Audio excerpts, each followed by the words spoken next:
কোনো উৎপাদনের তারিখ, মেয়াদ উত্তীর্ণের তারিখ, তাহলে এইটা বিক্রি করতেছেন, এটা তো ধরেন আল্লাহ না করুক খেয়ে কারো কোনো একটা ছোটো ছেলের বা কোনো একজন ছোটো সন্তানের কারো পেটে সমস্যা হলো।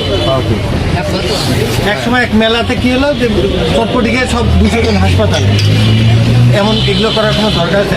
আপনারা ব্যবসায়ী, আপনারা সুন্দরভাবে ব্যবসা পরিচালনা করেন।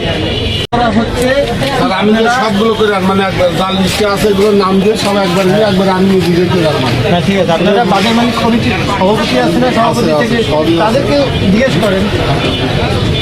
আপনারা এখানে জরিমানা 10,000 টাকা করে 500 টাকা নিয়ে ঘুরতেছে, নাম লেখেন আইনের প্রতি শ্রদ্ধাশীল। অনুরূপভাবে অন্যান্য সকল নাগরিকের কাছ থেকে আমাদের প্রত্যাশা, আমরা প্রত্যেকেই যেন নিজ নিজ জায়গা থেকে আইনের প্রতি শ্রদ্ধাশীল, তাই না? অন্যদেরকে জানাই দিবেন